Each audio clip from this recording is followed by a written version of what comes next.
कसा आहेस सुहास? अहो तुम्ही आलात, मला असं वाटलं अचानक कोण आलं.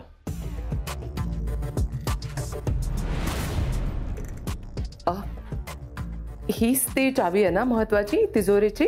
हो हो हो, ती भैवाजींना परत करायची. पण तुम्ही एवढ्या रात्री लादी का पुसताय? अरे असू दे रे, मी काय कोणी परकी आहे का? हो नाही नाही, तुम्ही तर घरातल्याच आहात. हो ना, मग याच नात्याने एक सुचवू का मी? हो. हे बघ सुहास, मला जर मुलगा असता ना तर तो तुझ्या एवढाच असता, म्हणून तुझ्याशी बोलावंसं वाटतंय एवढंच. तू चावी परत करायचा निर्णय घेतलास ठीक आहे, पण असं आलेल्या लक्ष्मीचा अपमान करू नये रे. म्हणजे? माझी अवस्था बघतोयस ना, एकेकाळी काय रुबाब होता माझा, पण आता आता बघ, मी सुद्धा लक्ष्मीचा मान नाही राखला रे, जपून नाही ठेवलं तिला, मग गेली अचानक मला सोडून. ठीक आहे, अशा गोष्टी होत राहतात आयुष्यात, पण तुम्ही दोघं नवरा बायको किती कष्ट करताय, पण अजूनही जिथल्या तिथेच आहात. अर्चनाची एक छोटीशी बेकरी आणि तू सुद्धा प्रोफेसर. तुमच्या लहान मुलीच्या भविष्याचा विचार करायला हवा की नको? तुम्ही तुमचे पैसे कसेही वापरू शकता, त्याचा हिशोब आम्हाला देण्याची गरज नाही. पण जर तुम्हाला या चाव्या नको असतील तर मला परत दिल्या तरी चालणार आहे, पण तुम्ही द्यायलाच पाहिजे असा माझा हट्ट नाही. भैयाजी बोलली होती ह्या चाव्या परत नाही केल्या तरी चालतील. नाही नको. अरे असं काय करतोस? आता तुझ्या बहिणीचं लग्न आहे, त्यासाठी पैसा लागेल. अर्चनाच्या शॉपचं एक्सपॅन्शन आहे, त्याच्यासाठी पैसा लागेल. आणि हे बघ, तसंही याला जबाबदार होणं म्हणतं. आमच्या अदितीचंच बघ ना, किती लहान वयात इंडिपेंडेंट झाली आहे ती. म्हणजे शाळेत असतानाच बँकेचे व्यवहार करायला शिकली आणि आता स्वतः एकटी फॅक्टरी चालवते ती. बघ, म्हणजे तू मला अदितीसारखा, म्हणजे माझ्या मुलासारखाच आहेस, म्हणून आपलं वाटलं ते सांगितलं मी तुला. आता निर्णय तुलाच घ्यायचा. बरं, मी फरशी पुसून घेते. हा,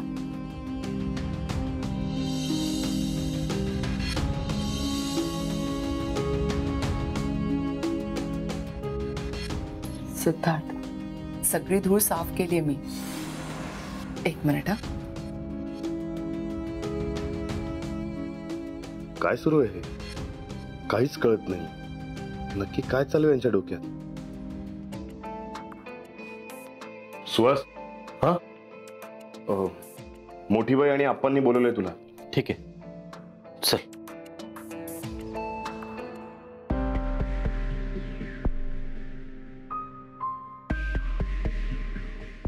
काय झालं? बोलवलं मला? अरे थोडं बोलायचं होतं तुझ्याशी. बापूचा फोन होता, सांगत होता तू बयोला चावी दिली नाहीस अजून. हो, नाही दिली. कधी देणार आहेस? अहो कधी देणार आहे काय?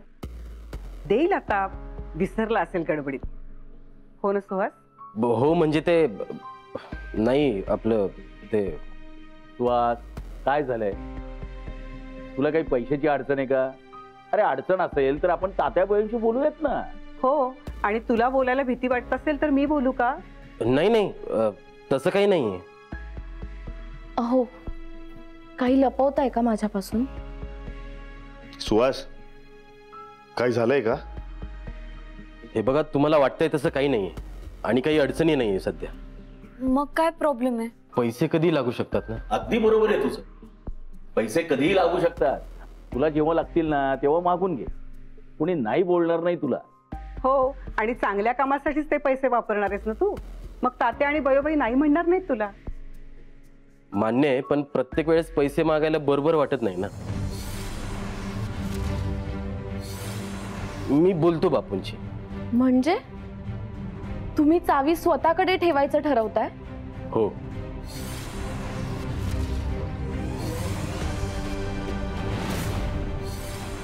अहो तुम्ही काय बोलताय, तुम्हाला कळतंय ना? हे बघ सुहास, काही गडबडीत निर्णय घेऊ नकोस. वाटल्यास थोडा वेळ घ्या ना. नाही, त्याची गरज नाही. हा निर्णय मी विचार करूनच घेतलाय आणि माझा निर्णय झालाय. मी चावी परत देणार नाही.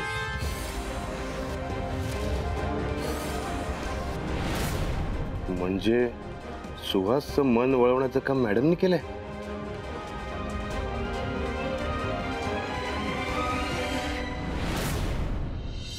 आदिती, जुने विचार वेळेनुसार बदलायला नको का? हो, पण नवीन विचार स्वीकारण्याची सुद्धा एक पद्धत असते ना. सुहास भाऊजींनी अप्पांना असं थेट सांगायला नको होतं. मग काय करायला हवं होतं? त्यांना विश्वासात घेऊन त्यांना सांगायला हवं होतं. आणि एकत्र कुटुंबात फक्त स्वतःचा विचार करून नाही ना चालत. हो, पण त्यांच्या स्वप्नांना, त्यांच्या विचारांना काही महत्व आहे की नाही? मी कुठे असं म्हणतेय. पण सगळ्यांना एकत्र घेऊन चालायचं असेल तर इतरांनी सुद्धा नवीन विचार स्वीकारायला हवा ना. नाहीतर मग आपण एकटेच पुढे जात राहू. आणि माझं फक्त एवढंच म्हणणं आहे की सुहास भाऊजींनी अर्चना वहिनींचं मत सुद्धा विचारात घ्यायला हवं.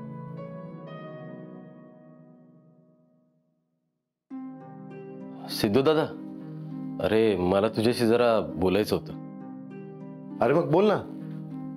नाही, इथे नको. तू जरा बाहेर आलास तर बरं होईल. बरं ठीक आहे. आदिती, आलोच. चल.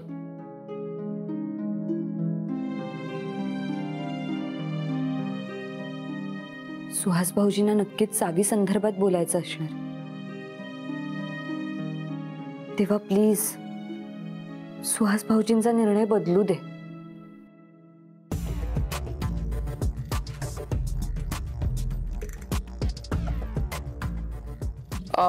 मिलिंद, निर्णय नक्की कोणी बदललाय? नानांनी की अप्पांनी? नाही म्हणजे अप्पांची चावी द्यायचं बाकी राहिले ना अजून? अगं ती नानी, ती नाही का विसराळू, हा. तिने बेंदळपणामध्ये चावी नेऊन दिली. ओके, मग अप्पांचं काय? त्यांचं हे बघ, आपण केव्हाच बाईकडे चावी दिली आहे. महालक्ष्मी, किती गोंधळ करतेस तू. इकडे आ. काही कळत नाहीये तुला.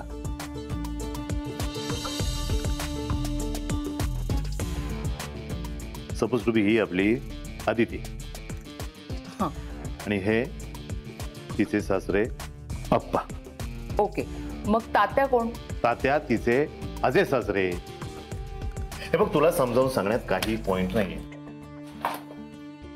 मिलिंद, अरे सॉरी ना.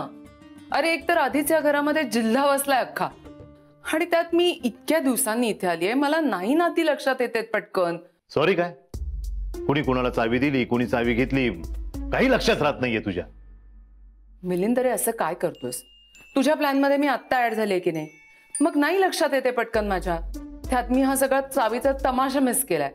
शी, आधीच ऍड झाली असती प्लॅन मध्ये तर काय केलं असतं ग? माझं बेसिक क्लिअर झालं असतं ना.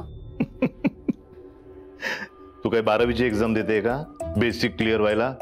आणि बघ, एवढं जर तुला वाटत असेल ना तर खाली हॉलमध्ये जायचं, तिथे ते मोडलेलं फॅमिली ट्री आहे, ते घेऊन यायचं आणि ऑब्झर्वेशन करायचं. रात्रभर जर तुला काही कळलं ना तर मला सांग.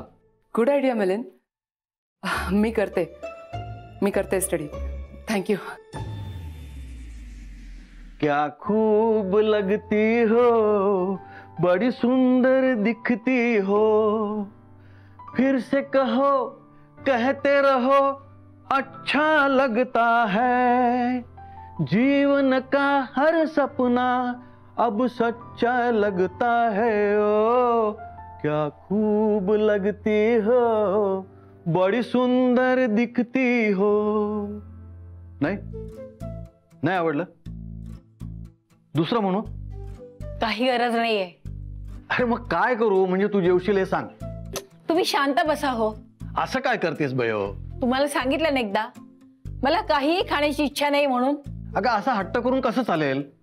हे बघ, तू न जेवल्याने किंवा काही न खाल्ल्याने दिलेले किल्ले लवकर परत येणार आहेत का? अक्षय तृतीयेपर्यंत वेळ दिलायस ना तू. हा, मग वाट पाहू ना आपण तोपर्यंत. घे बरं, जेवून घे. खरंच मला काही नको.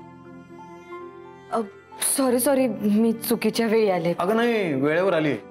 अगं ही पिकले केसांची हट्टी मुलगी जेवत नाहीये बघ. काय? नाही, तात्यासाहेब देशमुख. ही सगळी तुमची चूक आहे. हा तुम्हीच खूप लाडावून ठेवलंय या बयोबाई देशमुखांना. आता मी काय केलंय? अहो तुमच्यामुळेच तर हिला हा घास चिवचा हा घास काऊचा असं करून भरवावं लागतं. द्या बरं तुम्ही इकडे. घे बरोबर. द्या. बघ तुझं ते ऐकते का? हा घास चिवचा.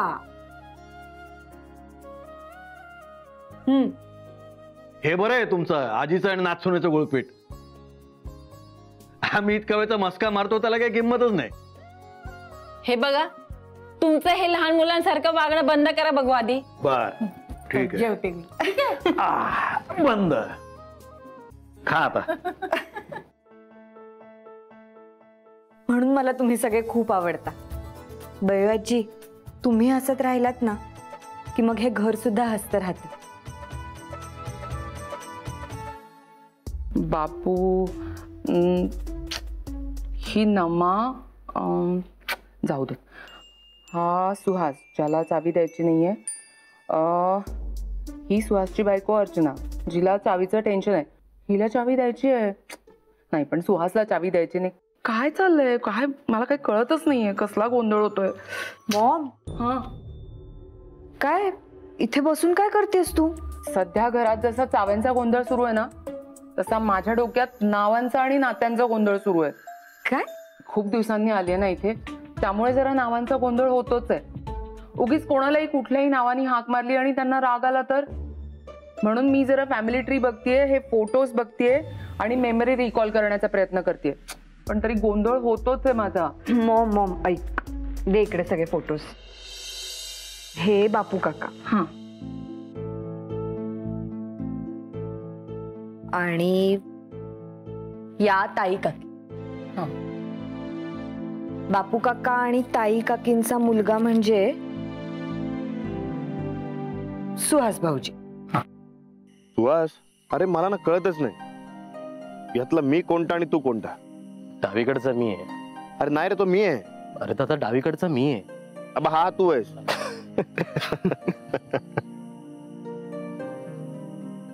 सुहास, तू हा फोटो अजून जपून ठेवलायस?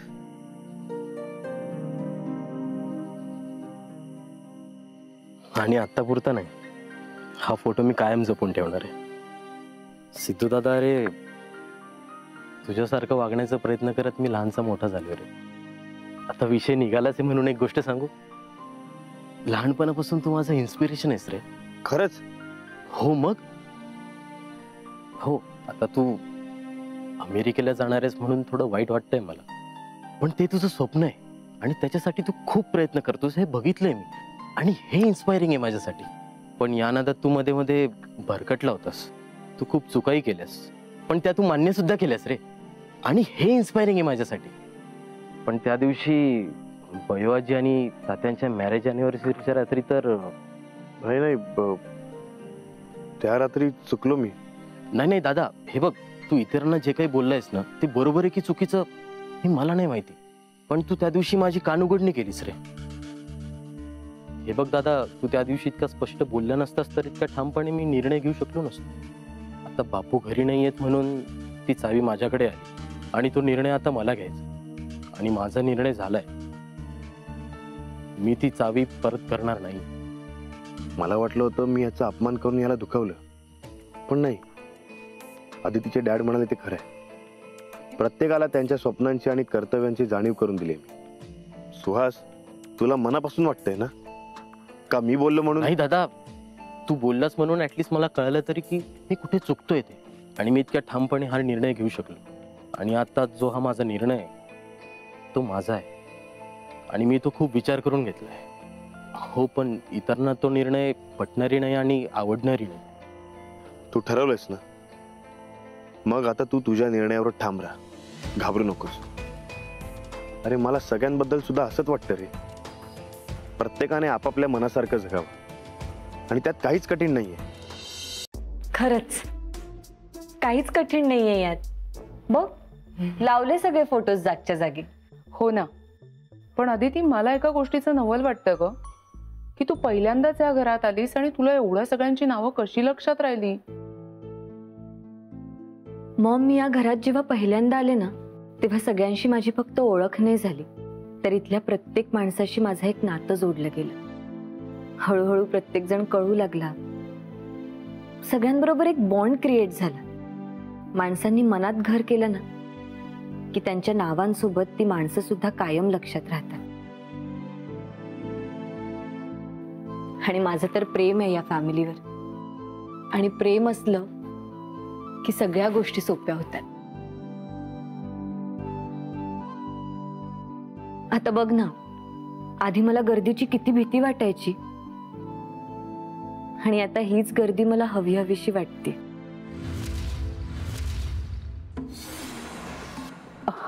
हो ग अदिती, खूप छान फॅमिली मिळाली आहे तुला. पण सध्या घरात जे काय सुरू आहे ना, त्याचं खूप वाईट वाटतंय ग. सगळेच बयोबाईंकडे चाव्या परत नेऊन देतील असं वाटलं होतं ना सगळ्यांना, पण आता नेमकं उलट घडतंय.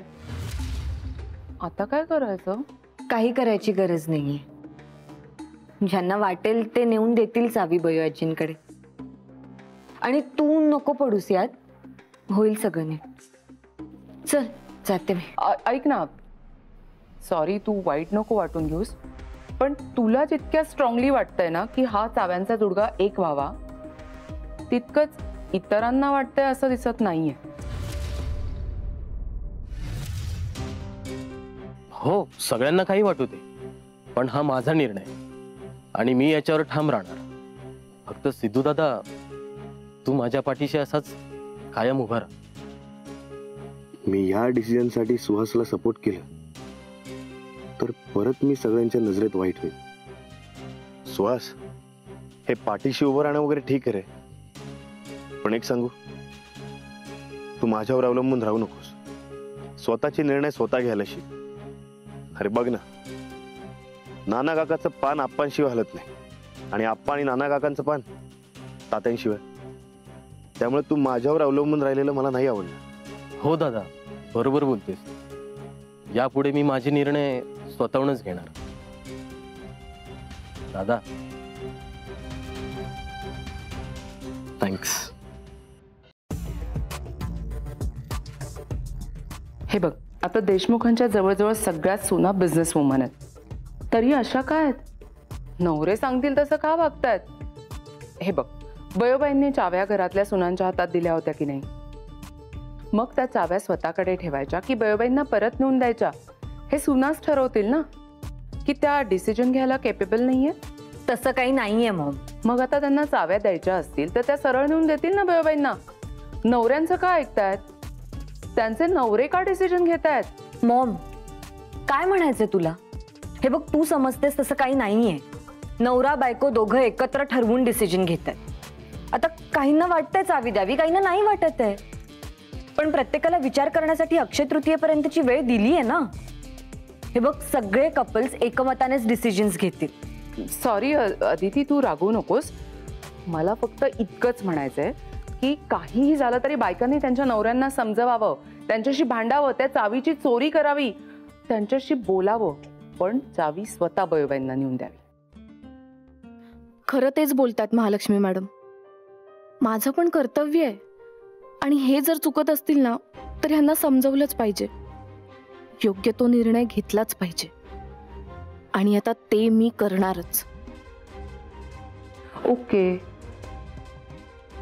ठीक आहे, मी ह्याच्यात पडत नाही विचार करणार आहे सगळ्याचा. पण अदिती, मला फक्त एवढंच म्हणायचंय की लवकरात लवकर हा चाव्यांचा जुडगा एकत्र व्हावा, कारण मी तुला त्रासात नाही बघू शकत.